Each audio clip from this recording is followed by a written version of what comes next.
and welcome back to part 9 of SpongeBob SquarePants Battle for Bikini Bottom Rehydrated. The last level that requires a spatula count to be able to enter is the Flying Dutchman's graveyard with a hefty 60 to get in. The graveyard of ships. Somewhere among this haunted mess, a fearsome specter waits.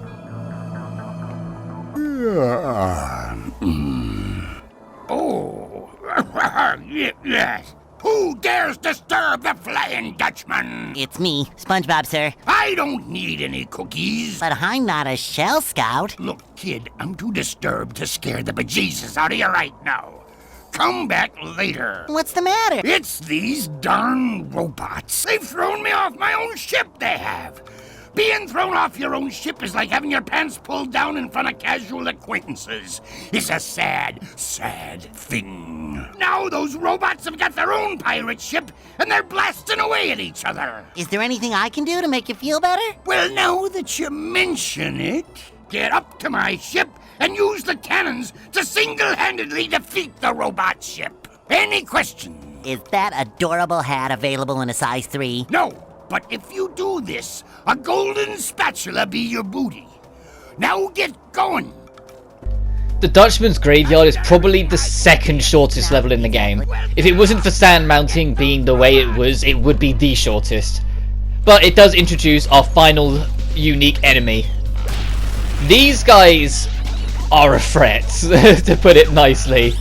These guys you have to take somewhat seriously, especially if it's your first time playing. More so in the original, because they seem to just tank more damage in the original compared to now. Whilst in this, they seem to have made them a bit more forgiving. The easiest way to deal with them is with your cruise bubble. One shot to destroy their shield, a second shot to actually get a hit on them. Be wary that some of your basic attacks cannot hurt it outright. If you just try and run up to it and slap the shield with the normal basic attack, you might be able to destroy the shield, but you won't get any real further. Anytime you hit it beyond that point, you'll just kind of bop it a little bit, and it'll just be a waste of time. You need to use something a bit stronger. The quickest way to deal with them if they're close to you is through the bubble bowl. 2 bubble bowls will kill them. But to be honest, I'd much rather them be our ultimate enemy than what we got in the movie game. The movie game's ultimate enemy, like the last normal enemy that you get, is like the worst thing ever. Genuinely, that stupid fuck, that's the only thing I can think to call it, is such a hideous thing to deal with. If the PS5 does end up having complete backwards compatibility, I will cover the movie game. I know I've mentioned it before, but I will, just so I can rant about that enemy. But anyway, I've opened that shell, but we can't actually do anything about it right this second. There is a valve we need to close. And something that I would genuinely compliment, and I'm glad they did. In the original, good luck finding or realizing that you can interact with this valve. Whilst in this, they've put a little marker on it, so it's easier to identify that there is something you can do. Let me just reposition these for later. I love the Graveyard's theme. The Graveyard's theme is probably one of my favourite tracks in the game.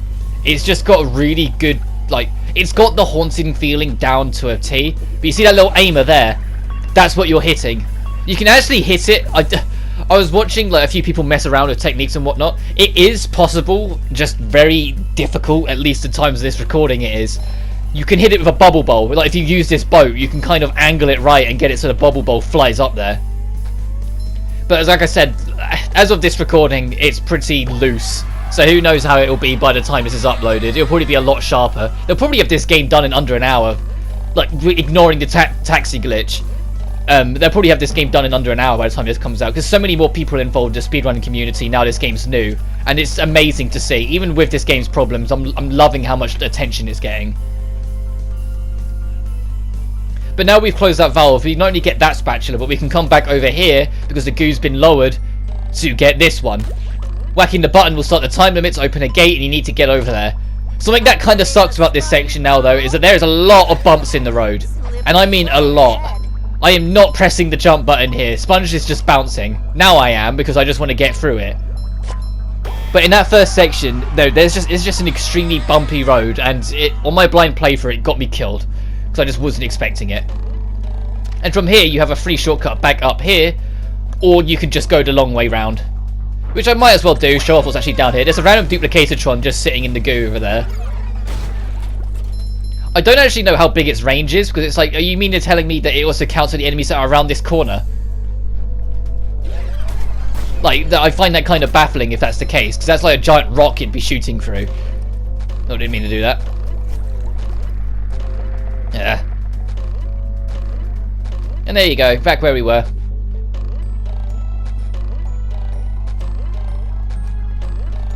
But yeah, Dutchie's graveyard only has 3 socks in it, which is probably the most baffling thing about it. There's one over there, which is made easier to get to than it used to. I used to just, when I get Sandy, well, to swap to Sandy, I would go across this rickety bridge in front of us and then just climb up the side of it and jump from there and get it, save the hassle. But in a similar vein to some of the other levels, there's a bus stop that's missing from where it used to be. So we can't just do that so freely now. We have to come back a little later. Oh, let me just get this out. Oh, for fuck. Ah, he got his shield back.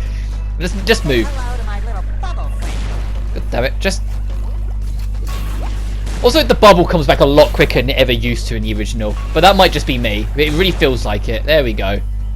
Also, if you're literally, like, in its grill and go to use the bubble bowl, for some reason it won't connect in the Rehydrated. Like, if you're literally touching it and you go to use a bubble bowl, it just will not connect. Nice, another one.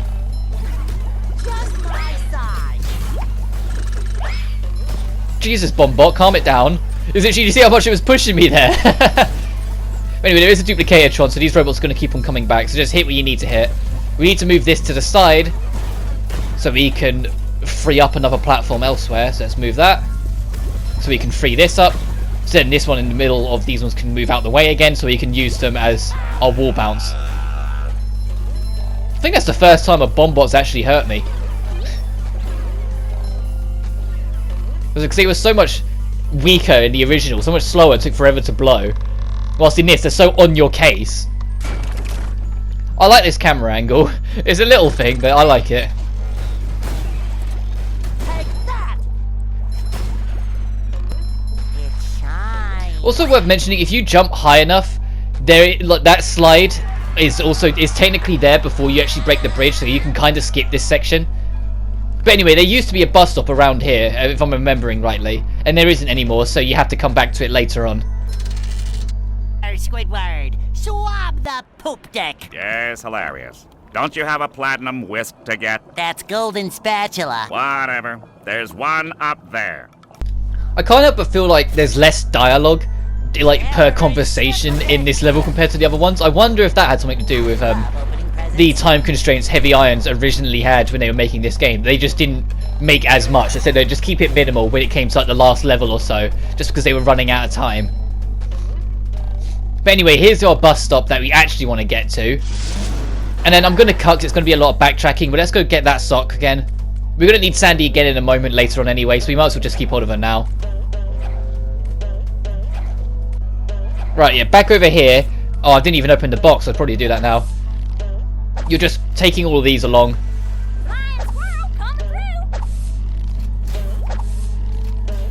And from here, you'll just barely be able to make it. Well, I say just barely. You can easily make it. I'll probably have cut back to there, yeah. But anyway, carrying on a Spongebob, there's a bus stop right there, and then right on top of this, there's a second bus stop around the corner, making me wonder why, of all the bus stops that they got rid of, they didn't get rid of that one. Because it seemed that's the one that seems the most redundant. It's literally just below us, and there's another one right here. Like, huh? But anyway, we do actually need this for the lassoing across the top of what we just went across, the whole back and forth.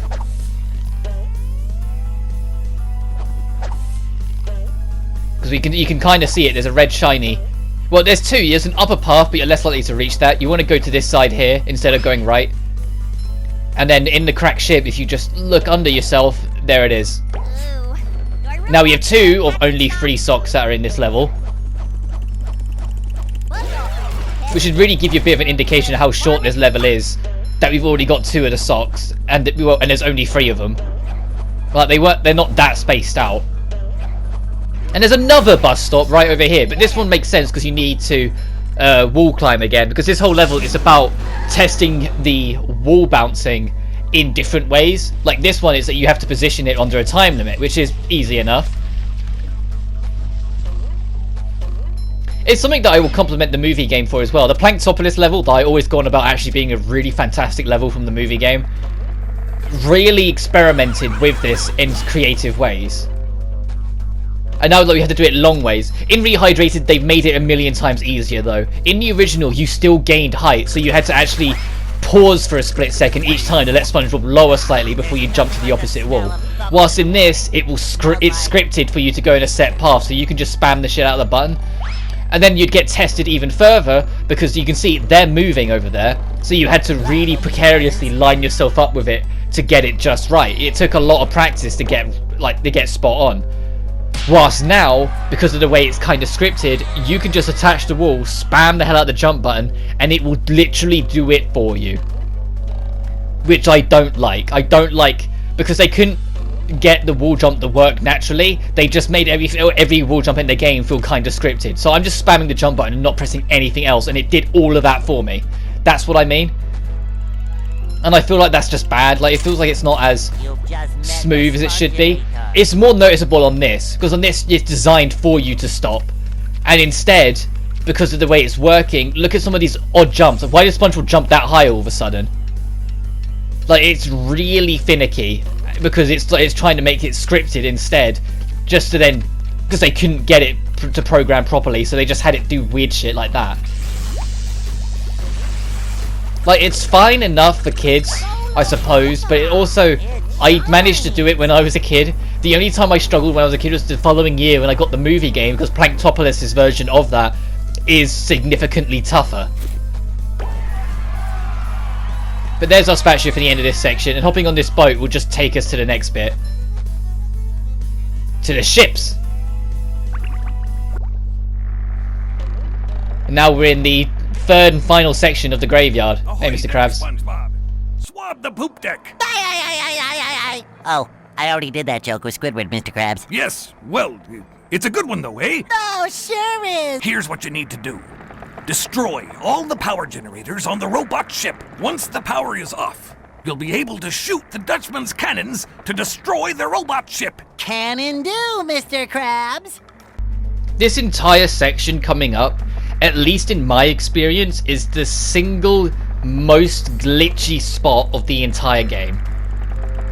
In this Rehydrated, you can really mess with it. I'm going to try not to, so I can show you what you're supposed to do, yada yada.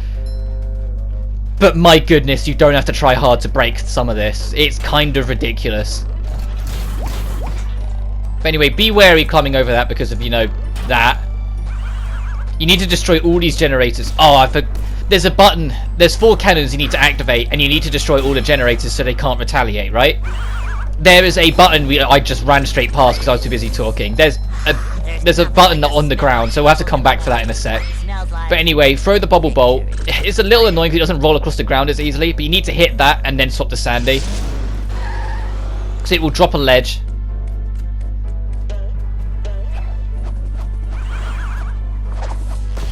What the shit? Yes, what? I'm keeping that in. What the shit did you see? I went to lasso that enemy. I thought the ledge would carry up. I didn't realise Sandy became non-existent when she's in her lasso animation. God. So I told you, this section's weird. I wasn't even trying and it was having a moment. Okay, note to self, don't lasso that enemy. Because the ledge would just go through Sandy. But here's the last generator. Once all the generators are destroyed, you're safe. But this is like that's glitchy in both the original and this.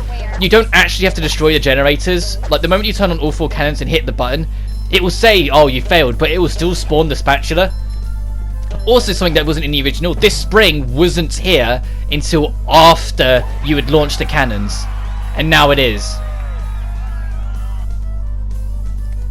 Which is baffling to me. Oh, make sure to whack this while we're here. Got ya. And you need to go back over here because the third and final sock, you can see it, is to our right just over there. And we'll break you while we're at it. Let's get down there and then I'll cut until I'm back up because I've wasted enough of your time with that glitch. Or whatever the hell that was. Anyway, back on the main ship. That button we need sponge for, and there's ledges going around. You can see them from here. Not that you need them, because once again, the spring's there from the start now when it never used to be, so those floating platforms to our right aren't needed because you can just jump on this. Like, can you see them? They go like they curve round. They're not needed at all anymore, so you just go without. And that's the thing I hope they address, that spring should not be there until after you have done this challenge. You had to come back to this section to pick it up, sort of thing. Because now, well, partially because I forgot that button there, I now need to cut again to get back up there. There we go. Once you pick up this spatula, get the sponge again and hit the button. This button that's sitting in the chest, because it will launch the cannons to destroy the ship. And then we've done what the Dutchman wanted. And there's already only one more spatula left in this section to get. But we got another cutscene, so I'll shut up. We did it! We got your ship back and defeated the robots! That you did! But now that I look at it, I think I'll keep this golden spatula. It's so nice and shiny. It reminds me of my first buried treasure. But what about our deal? Ah, never make a deal with a ghost. Deals don't mean anything to me, except for that great deal I got on a butter churn back in 1873. What a prize, I tell you, nothing beats creamy hand-churned butter. Wait just a cotton-picking minute, Butter Boy. We did all that stuff, and you're backing out like a sea weasel. Sea weasel? Ah, them's fighting words. If you want this gold thingy so bad, come and get it. You're on. Mini-boss time, and this mini-boss is probably the longest thing on this level. Which is a shame, because I unironically kind of enjoy the original version, but they've just dragged it out so damn much in this version. Like, it's such a longer fight for no real reason. Because the eye lasers, it does it for the Dutchman will do it for so many times, and then he will start making this green fire from his nose as he goes through, and you have to lasso his tail. And the first time, he actually does it quicker. He usually spends more time before he starts doing that, so it was kind of nice to see him do that quickly. And I thought, oh, they sped up this fight as well. No. They're going to see it takes him far longer to do it a second time, and far, far longer to do it a third time. To the point where it's kind of insulting. But you just want to get a move on.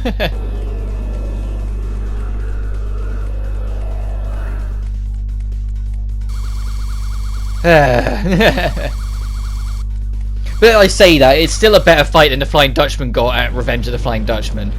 You know, the game that came out in 2002 and was really rough. Nearly missed my opportunity there. Like, as much as I enjoy it for some of its things it is, it's still an extremely rough game. I'm not about to deny that at all. It is really kind of questionable in quality in a lot of ways. But that game's final boss, and only real boss for that matter, was pathetic. It really was. Like, this is still a better fight than that, even if this fight kind of isn't much either. It's just watch the lasers, wait for it to do its sniff attack, and then lasso the tail. And because you can lasso in the air, the fire is even less of a threat, so you just got to jump. What's in the original, you still had to kind of navigate a little bit. I mean, look at how long this is lasting. Like, for goodness sake, man, do your thingy. You must be close by now. I think this is the last time you'll do it before he starts doing it. I hope. I hope. There we go. Let's get that tail. Had enough, you dirty ghost? Dirty? I'll have you know this jacket has been cleaned twice. Everyone stop fighting! I think I have an idea! Here you go. Oh, it looks like my ship. It's even got all the little mold that flies. How thoughtful. All right, you little rapscallions. Here's the golden spatula. And just like that, we're done with the Dutchman's graveyard. That's the last spatula. We got all three of the socks. We got the spatulas. This level feels like it didn't get enough time in development in the original version. And of course, they weren't about to expand it on this because they were probably quite low on time on this as well. But anyway, one level left. 5 more socks to get. And then we're 100%. The last level is the one that's been right in your face the whole time. It's this little rock circle right here. Just stand in the middle of it, tap R1, and you'll be able to go to sleep and you're going to the last proper level of SpongeBob's journey today. As I mentioned before about the timings gimmick of it being in the morning at the start of the game, we're now going to Dream at the end of the day. Sleep comes dreams. What mischief can be found in this subaquatic somnambulant realm? Dream bubbles. I'm surrounded by dream bubbles. I wonder what that means. Gary, what are you doing here? Oh, so I'm dreaming. Well, then first thing I'm gonna do is dream myself up a mustache. Thanks, Gary. It does make me look more rugged, doesn't it? More tasks? Well, I could use more golden spatulas, but where should I start? You mean each dream bubble has a golden spatula in it? I'm ready! Yes, Gary, I'll be careful. SpongeBob's Dream is probably my favourite level in the game. Even if there are still things about it that aren't 100% in both the original and this version. This version especially, there's a few things that just kind of seemed a bit weird. But I love the almost limitless potential this level has, and they do have a lot of fun with it. They do just kind of roll with it for the most part and get it on with. This spatula has been made both easier and harder to get. They made it so the ball will follow this path naturally, whereas in the original you had to nudge it like on the side to make it so it stayed on the path. But what they've done instead is make the spatula significantly higher, so you can't really easily reach it from this level when you could in the original. Instead, you either need to do a jump into a bash, so like jump then hit triangle, or you need to jump on it when it's on the second to last platform straight across to it. Also, despite it being a beach ball, it makes a metallic sound when it hits the ground, which I just can't help but find odd. Listen to it. Anyway, from this, just jump instead. And try not to get nudged. Okay, you can't. I was going to say, maybe you'll get nudged by the ball, but no, the ball does stop.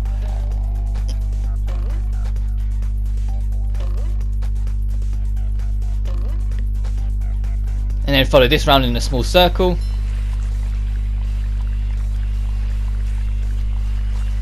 Just to kind of lead you into the first proper section. Because the limitless potential is that every single house-like place you go to has a unique dream to it. It's a reference to that one episode of the show where SpongeBob literally goes into everyone else's dreams in his own sleeping and disturbs all their sleep. That's what it's referencing. Because every single level is referencing an episode of the show. Oh, did I not get you? Oh well, you go off the pit then. But let's go into the Sandy's Dream.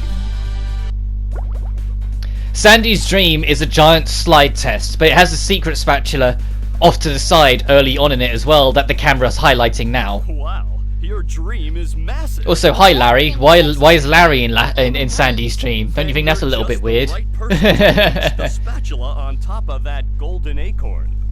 But there's a few weirdnesses. Like the easiest thing is if you can get close to that acorn, when you die it will respawn you on it, so you can actually skip most of, if not the entirety of this challenge through a bit of choice placement. And over here is like, if you're playing the original, it's a free super ultra mega monster combo. Well, in this they don't go that high, it only goes to super monster, but it's still a pretty decent amount of comboing. But let's start this. Like I said before, in the dream there was originally going to be a challenge for Patrick's one as well, where it was going to be a platforming challenge across giant sweets, foods, pizzas, you name it. Like just going into the foodaholic side of Patrick. Which would have been really cool if they had the time to do it. And it would have made sense because, like I said, this level breaks the tradition that the rest of the game has of you alternate between Patrick and Sandy per level. This one with Sandy a second level in a row. When originally it was going to be all three characters. When you went into Patrick's level, you were going to play as Patrick there. We're tough like that. But now it's not. But anyway, our optional challenge is if you go find Plankton over here and buy, which I think is the last thing we need to actually buy in the level with shiny objects, is we can ride this all the way out to the end. And there's a little reference in the landmass that Rehydrated kind of missed. All of the islands, all of the lands and pieces everywhere, all of them look like Texas from above. Now they don't. They've curved the edges where they also didn't realise or notice that reference, and so it looks really janky and odd in places. And I like that attention to detail in the original that this one's unfortunately just missed. There's also a sock over here that they've made a million times easier to locate, because there's literally a ledge going round the side that you can see it to the left of the building, which didn't exist before. You had to fly round, well, glide round even, to get to it. Okay, that's better. Nothing like a bit Oh, that barrel's not close enough. pumping. I'm getting dizzy just watching. Not the barrel, Thunder Tiki. Cowabunga! But once everything's dead here, the spatula will appear.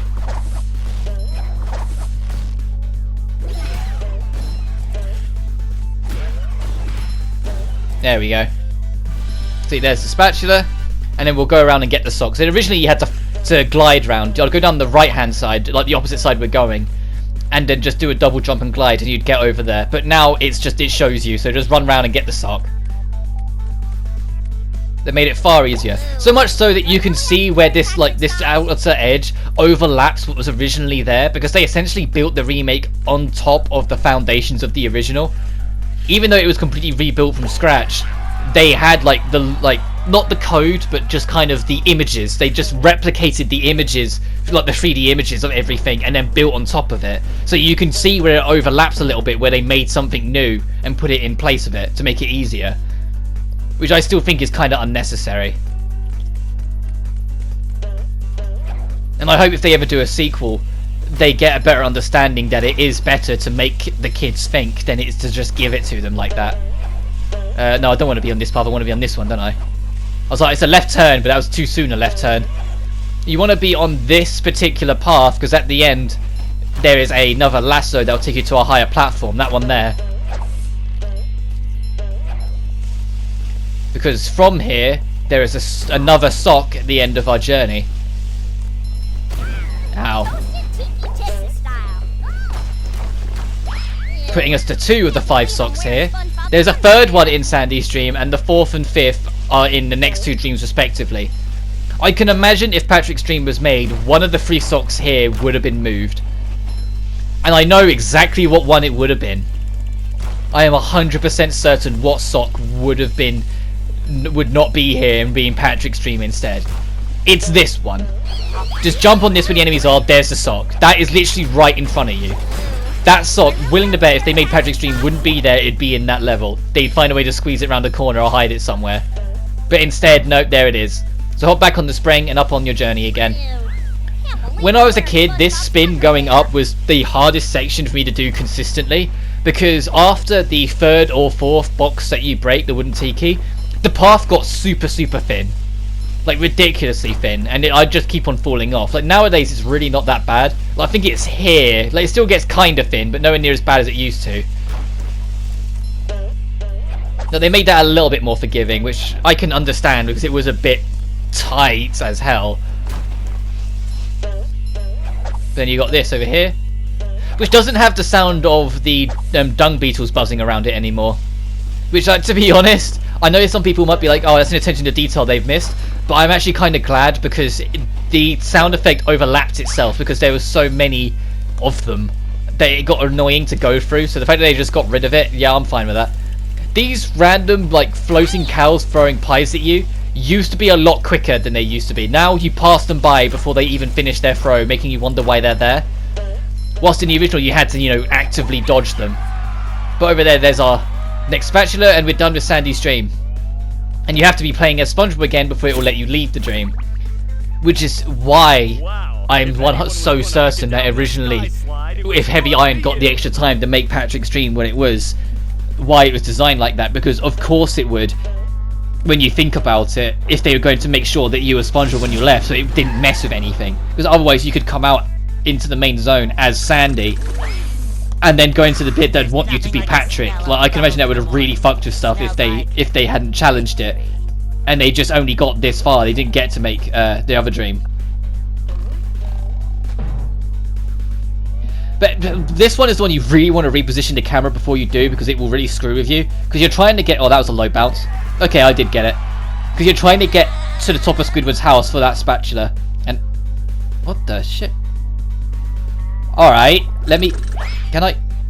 Okay, I found a glitch, guys. I've got it on camera. If you climb up the side of Squidward's house into the spatula, you get stuck. Let me cut. I cut and it put me back down to Sandy's house. So for the sake of consistency, I just went back up there to start my recording. What are you doing in Squidward's Dream? Hard times. Or at least it feels like it. Anyway, this is Squid's Dream. Squidward's Dream is admittedly another platforming challenge which might have made Patrick's one redundant, but I argue it wouldn't have, because Patrick's one would have probably heavily involved the throw fruits to make it more unique, whilst this is just a straight platforming challenge, so they would have been unique enough. Open the box, maybe destroy these if you want. There is a little bump on the ledge, so you might be able to get all of the boxes in one go. And this is the whole of it. You're going across the physical form of his music playing from one end to the other. And he plays a lot of sour notes. A lot of notes that didn't go well. Which is what this yellowy notes are. The ones that break away if you stay on them too long. Because in reality, he's a terrible clarinet player. That's the joke. And all the portraits around, they kept all of the original and then added the super handsome look one as well because of the meme. So it's got all the originals and then it's just got handsome Squidward, because why not? Look at him. Look at him down there. And a little bit of trivia that Shift, oh I can't make that jump, that Shift talked about on one of his live streams. When they were testing this level, they were originally going to make all the notes significantly bigger, and Shift was the one that kind of pushed him. Well, no, all of them are technically optional challenges, so it should still be difficult. And I'm glad that they eventually took that in word, because I don't like how they've made some of the challenges in this game so much overly easier when I was capable of managing to do them when I was 5. Which will always be my go-to justification for the difficulty of this game, or the original game even. If I could do it when I was 4 or 5 years old, there is no excuse for you to not be able to do it. So the fact that they made it easier to make it quote-unquote easier for kids is insulting to them. What the fuck? Look, come on! Why is it glitching out so much? It didn't do this in the original playthrough. What's going on? I might just tank a death to try and get rid of it. What was happening back there? At least it's sorted itself out. I need to get this sock though. I'll see if I can try and get it and get back, but I doubt I will. No, that's already moving away. Damn it! I just cut until I was back here. Hey, checkpoint. Oh, and these ones spin as well, which I think is actually new to this, just to throw you off a little bit more. There we are. Oh, you gotta wait for that one to come in. But that's also a bad note, so that's gonna break away. So you need to kind of get on it as it's moving away, otherwise it will break before you get close enough to jump onto that one. There's also that odd random note that's not even on the grid, that's just there, and I don't remember that being there in the original. It might have been, but I've never seen it, so I don't know really know why that's there, because you don't need it anyway. But once you hit this, it will take you straight to the end, and you've done. So now the spatula's sitting on his nose, and get out of here. Also, the big claymation looking model they got for Squidward blowing the clarinet looks really weird in this compared to the original. I can't put my finger on it, it just feels odd. Let's hoist anchor and get out of here. Now let's get out of here. 2 dreams done, technically 2 to go. I like that they kept this on the original where the ledges tilt before they shift so you can see what ones are about to go. Even if they've made it a little easier in the original, it's still appreciated. But you got Mr. K's dream, but oddly enough there's a random sleepy time robot behind it. And there's no real reason for you to come back here because there's not even a stock back here. There's just extra shinies. But anyway, let's go in. Because we need a combat challenge, and they've made it so you have to actually do this legit now, because in the original you could just use the cruise bubble to destroy the duplicatortrons from here without having to get near the obstacle, whilst now you can't. They've got bubbles around them and the bubbles will regenerate quicker than you can get another cruise bubble on them. We don't have time for this. And our very last sock of the game is in this little zone. And here's another thing that is the most visible glitch. It happens to everyone. Did you see that? That enemy just, yeah. I'm very much looking forward to that getting patched out. The whole final act of the game did not get the development time it needed because of the deadline of it had to be out before the film, even though the film ended up getting delayed anyway. The new Spongebob movie. So it's unfortunate because this game, I said, I don't think it broke a year of development, and I hope through all its patches it makes up for it and we get something really special out of it because of it. Because this game does need a lot of polish. In the last few areas, I can't wait to see what they develop into over time. And as I've said before, I do have trust in Purple Lamp Studios. I think that if any company is deserving of being able to make a direct sequel, finally make a direct true sequel to Battle for Bikini Bottom, that isn't the linear, based on the same engine kind of sequel that the movie game is. If they got a chance to make a complete true sequel, they would do it justice enough. I think they would need a lot more development time, and I think they would need a lot of testers that are into more open-ended things, because I would heavily want them to not make linear levels or linear-like levels like the late game of this. I'd want them to make more levels similar to Downtown, where it kind of just lets you explore it, and have secrets that feel secret, because I don't like how much more obvious they've made some of the things that are supposed to be secret in this. Like I already mentioned the first sock we got in this dream level. They made a few secrets that are supposed to be things that you're supposed to think outside the box and work out how to do so much more manageable and easier that they feel like they've lost some of the reason. Like it feels like they shouldn't have made them easier. I feel like they should instead have pushed to make it a more justifiable challenge. But there's our 80th and final sock. We've got all of them. There's a single sock we've missed in our journey. So let's go nab this spatula, go check out Patrick's Dream, get the spatula as well for finishing the dreamscape, because when you get to the other end there's a spatula just waiting for you. Now we can leave. But first, I need my paycheck. Mr. Krabs! Excuse me. Mr. Krabs. Even if I've known the dialogue for 17 years, I still chuckle at some of it. It's funny enough. This used to move a lot quicker as well. I don't mind it being a little slower, but it used to be very snappy, so it used to be easy to get yourself killed. But there's a spatula for the end of the dreamscape, so I'll nab this first and then go back to Patrick's Dream, because it will save me a load screen of having to come back out. But you'll see, Patrick's Dream was once going to be a platformer with fruit throwing and giant things. This is what it is now. Patrick, you have a golden spatula. Give it here. Not so fast, SpongeBob. You'll have to pass my test before you get this golden spatula. Very well, sir. Challenge accepted. Very well. Your challenge is to find the golden spatula. You're holding it. You did it! Now here is your reward. I'm not kidding, that's it.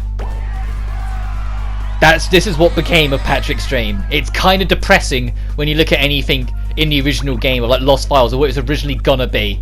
They had this whole platforming thing with fruit and veg they set out, and that's what it ended up being. But anyway, we've got every single spatula in the game except trade-ins. So let's trade in all 80 of the socks to Patrick. Golden back scratcher. Spatula. Speak Italian. Something I like as well, you could turn them all in without having to pick up the spatulas. So I'm just going to turn them all in and then jump on them to get 8 spatulas. Then the only 8 we got left, I will quickly grind for off screen before what will be the final recording, because we need a lot of gold, a lot of shinies. Find my other sock. It's on your head, remember? Of course. Now, They upped how much grinding you need to do for Mr. Krabs' ones, which I think is insane. It used to be 3,000, and then 3,500, 4,000, 4,500, and then it'd go 5,500, 6,500, 7,500, sort of thing. Like, it's very reasonable, even if it's still a bit grindy. Whilst in this, they've made it a million times worse. Really, really have. It's 3,000, 6,000, 9,000, 12,000, 15, 18, 21, 24,000. It is genuinely ridiculous how much grinding you have to do, so I will be sparing you of it. So anyway, next time on SpongeBob Battle for Bikini Bottom, we'll be finishing the game. But until then, you guys take care now. I've got a lot of grinding to do.